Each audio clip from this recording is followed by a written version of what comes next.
Os modelos antigos de empresa, tanto do ponto de vista da estrutura organizacional como da gestão das pessoas e do negócio, não funcionam mais.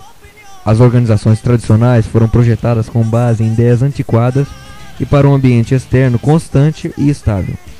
Porém, com o passar do tempo, as empresas tiveram de se tornar mais flexíveis, versáteis, com especialização mais eficiente, de modo a superar a limitação de conhecimentos e de capacidades dos próprios empregados.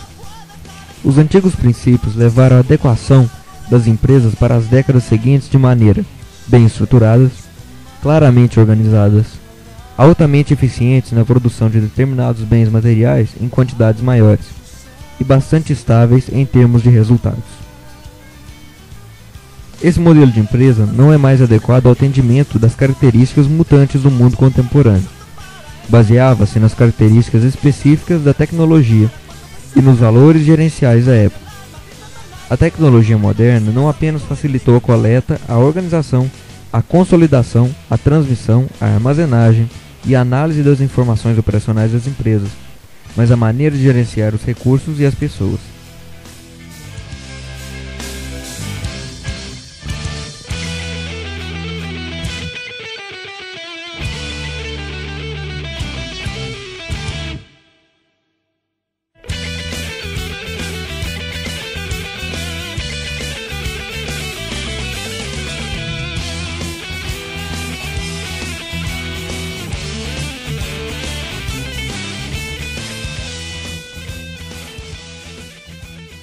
As organizações modernas passaram a ser projetadas com base em novos princípios mais adequados à tecnologia e ao estilo gerencial contemporâneos, entre os quais temos o da alocação de recursos em tempo real, o da comunicação ponto a ponto, o da organização do trabalho em times e projetos, o da avaliação de desempenho por resultados e o das fronteiras orgânicas.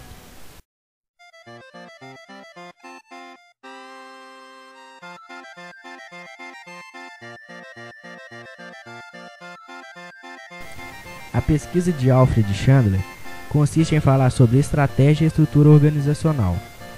Na história industrial dos últimos 100 anos, a estrutura organizacional das grandes empresas americanas foram sendo gradativamente determinada pela sua estratégia mercadológica.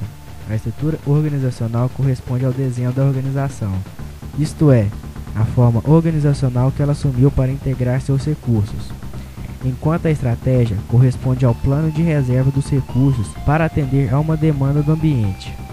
As organizações passaram por um processo histórico envolvendo 4 fases distintas. Fase 1. Acumulação de recursos. Nesta fase, as empresas preferiram ampliar suas instalações de produção, a organizar uma rede de distribuição. Fase 2. Racionalização do uso de recursos. As empresas tornaram-se grandes e precisavam ser organizadas, pois acumularam mais recursos do que era necessário. Fase 3.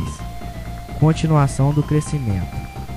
A reorganização geral das empresas na segunda fase possibilitou o aumento da eficiência, fazendo a diferença de custo entre as várias empresas diminuírem. Fase 4.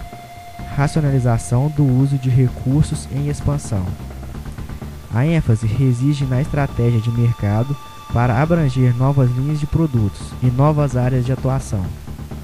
A pesquisa de T. Burns e G. M. Stalker consiste em falar sobre organizações mecânicas e orgânicas. Há uma espécie de seleção natural do tipo: sistemas mecânicos sobrevivem em ambientes estáveis, e sistemas orgânicos se adaptam bem a ambientes instáveis.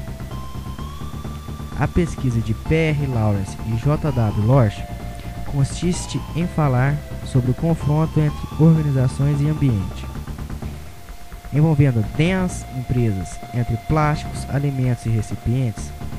Concluíram que os problemas básicos são: diferenciação, a divisão da organização em departamentos onde cada qual desempenha uma tarefa especializada em um contexto ambiental também especializado. Integração refere-se ao processo oposto, isto é, ao processo gerado por pressões vindas do ambiente global da organização para alcançar unidades de esforços e coordenação entre os vários departamentos. As partes de uma empresa constituem um todo e nenhuma parte pode ser afetada sem afetar as outras partes. Diferenciação versus integração. Ambos os estados, diferenciação e integração, são opostos. Quanto mais diferenciada é uma organização, mais difícil é a solução de pontos de vista conflitantes dos departamentos e a obtenção de colaboração efetiva.